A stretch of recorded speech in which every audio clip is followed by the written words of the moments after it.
এই মিটিংয়ে আওয়ামী লীগ প্রসঙ্গে একেবারেই অনুপস্থিত ছিল, এটা কি সম্ভব কিনা, বা আওয়ামী লীগ এবং আগামী নির্বাচন নিয়ে কোনো ধরনের আলোচনা হয়েছিল কিনা? মিটিং ছিল, ভিতরে কি হয়েছে সেটা আমরা জানি। দেখা যায় যে ওনাদের ভিতরে অনেক আলোচনা হয়েছে। 1.5 ঘন্টায় তারা কত আলাপ করেছে, সেইগুলি কেন যৌথ ঘোষণা এলো না? তার মানে কিছু কথা হয়েছে যেগুলোকে জনগণকে না জানানোর প্রয়োজন মনে আমি জানতে চাই। 1.5 ঘন্টায় আর কি আলাপ হলো সেটা আমি জানতে চাই। একসময় ওনারা বলবেন যে তখন না বুঝে সন্তুষ্ট হয়েছিলাম, এখন বুঝে দেখছি যে যা ভেবেছিলাম তা তো নয়।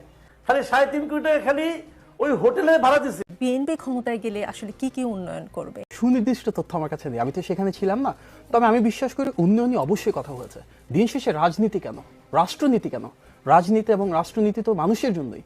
সে মানুষ কিভাবে আমরা শিক্ষার ব্যবস্থা তৈরি করব, কিভাবে আমরা দ্রব্যমূল্য নিয়ন্ত্রণ করব, কিভাবে আমরা নারীর নিরাপত্তা দিব, কিভাবে আমরা যুবকদের ক্ষমতায়ন করব। গণতান্ত্রিক বাংলাদেশে যিনি ভোটের অধিকারের মাধ্যমে রাষ্ট্রপ্রধান হবেন, ওনাদের আলাপচারিতা এগুলো উঠে আসবে, সেটাই তো স্বাভাবিক। সেটি না উঠে আসাই তো অস্বাভাবিক। জনাব মাসুদ কামাল, অন্তর্বর্তী সরকারের বিরুদ্ধে একটা প্রচারণা ছিল, এই সরকার বা সরকারের সাথে সংশ্লিষ্ট কেউ কেউ ক্ষমতাকে দীর্ঘায়িত করতে চায়, নির্বাচন পেছাতে চায়। এখন কি সেই শঙ্কা কাটলো? আপনি নিজেও কিন্তু একজন ছিলেন যিনি শঙ্কা প্রকাশ করতেন যে এই সরকার নির্বাচন আসলে দিতে চায় না। ঠিক এখন আজকে আপনার কি মন্তব্য? আমি মনে করি বিএনপি কেন নির্বাচন অক্টোবরে চাইলো না, আমি এটা মনে করি যদি অক্টোবরে চাইতো তাহলে তো বার্গেন করে এসে ডিসেম্বরে থাকতো, এটা আমি মনে করি। এখন আমি কেন মনে করি, আমারও কিছু যুক্তি আছে। আমি মনে করি, দেখেন আপনি বলতেছেন এখন যে জিনিসটা বলা হয়েছে এটা কিন্তু কোনো স্পষ্ট ব্যাখ্যা আসে নাই। আমরা এখান থেকে 2-3টে সিদ্ধান্ত পেয়েছি। আপনি যদি যৌথ ঘোষণাটা শুনেন, ওখানে ওইটুক বলতে ওনাদের সময় লাগছে ম্যাক্সিমাম 5 মিনিট। ভাই ওনারা মিটিং করছে 1.5 ঘন্টা। 1.5 ঘন্টায় কি এখানে এই আলাপটাই করছে, আর আলাপ হয় নাই? তো সে আলাপের ঘোষণা আসলো না কেন, এটা বুঝান আমারে ভাই আপনি। 1.5 ঘন্টায় তারা কত আলাপ করেছে, সেইগুলি কেন যৌথ ঘোষণা এলো না? তার মানে কিছু কথা হয়েছে যেগুলোকে জনগণকে না জানানোর প্রয়োজন মনে করেন না। এরা সবাই তো জনগণ নিয়ে রাজনীতি করে। জনগণের একজন পার্টি হিসেবে আমি জানতে চাই 1.5 ঘন্টায় আর কি আলাপ হলো সেটা আমি আনতে চাই। আর যে 1.5 ঘন্টায় যে দুইটা কথা তারা বললো, নির্বাচন কবে হবে কিনা হবে, হ্যাঁ এটা অবশ্যই আমাদের জানার একটা বড় বিষয় ছিল। কিন্তু সেই বিষয়েও যে ঘোষণাটা এসেছে সেখানে অনেকগুলি যদি, অনেকগুলি কিন্তু আছে। যদি সবকিছু ঠিকঠাক মতো হয় তাহলে হতে পারে। নির্বাচন হতে গেলে বিচার এবং সংস্কারের দেখেন প্রয়োজন আছে, মানে খুবই কিন্তু ডিপ্লোম্যাটিক ওয়ার্ডস এখানে ব্যবহার করা হয়েছে। একটু আতঙ্কিত এই কারণে আমির খসরু মাহমুদ চৌধুরী সাহেব বলে বসলেন আমরা খুবই সন্তুষ্ট। এখন ওনাকে ওনার সেন্টেন্স যেন গিলতে না হয় এই প্রত্যাশা আমি করি। এমন বাস্তবতা আসতে পারে একসময় ওনারা বলবেন যে তখন না বুঝে সন্তুষ্ট হয়েছিলাম, এখন বুঝে দেখছি যে যা ভেবেছিলাম তা তো নয়। এরকম হতে পারে, কিন্তু সিদ্ধান্ত তো এখনো চেঞ্জ হয় নাই। কিন্তু ডক্টর ইউনূস কিন্তু ওনার সিদ্ধান্ত থেকে সরেন নাই। খুশি হওয়ার কিছু নাই রে ভাই, ওটা পড়ে দেখেন আপনি। উনি কোথাও বলেন নাই যে ফেব্রুয়ারিতে ইলেকশন হবে। উনি বলেছেন এইগুলি করা গেলে তাহলে ফেব্রুয়ারিতে ইলেকশন হতে পারে, রমজানের আগে ইলেকশন হতে পারে। পারে মানে কি হবে তা তো বলে নাই। কাজেই এইগুলির অনেক রকম অর্থ আছে, এখানে কোনো কিছু স্পষ্ট নয়, সবকিছু অস্পষ্ট।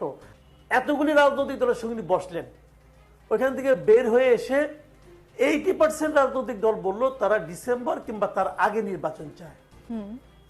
তার কয়েকদিন পরে ঈদের আগের দিন হঠাৎ করে উনি বলে বসলেন যে এপ্রিলে নির্বাচন হবে।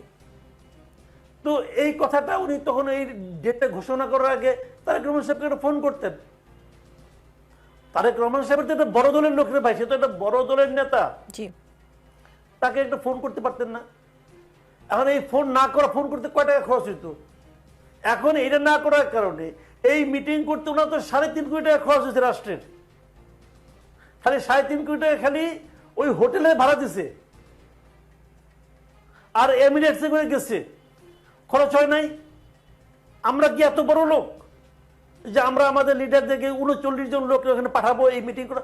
ওনার তো ওখানে গেছে ব্যক্তিগত একটা পুরস্কার নেওয়ার জন্য আর তারেক রহমানের সঙ্গে বৈঠক করার জন্য, আর তো কোনো কাজ হয় নাই। এর জন্য আমি এত টাকা খরচ করলাম কেন? উনি ওখানে যে রুমে ছিলেন সেই রুমের একদিনের ভাড়া 10 লাখ টাকা। এটা তো ভাই আমার দেশ, আমার জনগণের জন্য এটা গ্রহণযোগ্য নয়। আমাদের সঙ্গে ডক্টর মাহাদি আমিন আছেন। ডক্টর মাহাদি আমিন, আসলে মাসুদ কামাল সাহেবও বললেন জাতি জানতে চায়, জাতিকে বলবার মতো আপনার কাছে কি আছে? মিটিং ছিল, ভিতরে কি হয়েছে সেটা আমরা জানি না, তবে এটা শুধু বাংলাদেশে না, গ্লোবাল কালচার সেটাই, গ্লোবাল প্র্যাকটিস সেটাই, যে ভিতরে অনেক আলাপ আলোচনা হয়, সেটার জাস্ট একটা জিস্টটাই কিন্তু সবার সাথে ওপেনলি শেয়ার করা হয়। এই ধরনের যখন ওয়ান অন ওয়ান কনভারসেশন হয়, সেটা তো মিটিং মাইনিউটস আকারে আসে না পাবলিকলি। দেখা যায় যে ওনাদের ভিতরে অনেক আলোচনা হয়েছে, মূল যে জিনিসগুলো আছে সেটাই সারাংশ আকারে আমরা জাতির সামনে উপস্থাপন দেখেছি, সেটাকে কাজ করে আমরা কাজ করতে হবে। বিএনপি ক্ষমতায় গেলে আসলে কি কি উন্নয়ন করবে? আমি আসলে বৈঠকে আমি বারবার ঘুরিয়ে ফিরে মনে হয় একই প্রশ্ন করছি, মানে বৈঠকে আর কিছু নিয়ে আলোচনা হয়নি। এই মিটিংয়ে আওয়ামী লীগ প্রসঙ্গে একেবারেই অনুপস্থিত ছিল, এটা কি সম্ভব কিনা, বা আওয়ামী লীগ এবং আগামী নির্বাচন নিয়ে কোনো ধরনের আলোচনা হয়েছিল কি? সুনির্দিষ্ট তথ্য আমার কাছে নেই, আমি তো সেখানে ছিলাম না, তবে আমি বিশ্বাস করি উন্নয়নই অবশ্যই কথা হয়েছে। দিন শেষে রাজনীতি কেন, রাষ্ট্রনীতি কেন, রাজনীতি এবং রাষ্ট্রনীতি তো মানুষের জন্যই। সে মানুষ কিভাবে আমরা শিক্ষা ব্যবস্থা তৈরি করব, কিভাবে আমরা দ্রব্যমূল্য নিয়ন্ত্রণ করব, কিভাবে আমরা নারীর নিরাপত্তা দিব, কিভাবে আমরা যুবকদের ক্ষমতায়ন করব, এই আলাপগুলোকে আসা উচিত না? বর্তমানে যিনি সরকার প্রধান রয়েছেন এবং অনেকেই বিশ্বাস করেন, আমরা বিশ্বাস করি ভবিষ্যতে গণতান্ত্রিক বাংলাদেশে যিনি ভোটের অধিকারের মাধ্যমে রাষ্ট্রপ্রধান হবেন, ওনাদের আলাপচারিতা এগুলো উঠে আসবে, সেটাই তো স্বাভাবিক। সেটি না উঠে আসাই তো অস্বাভাবিক।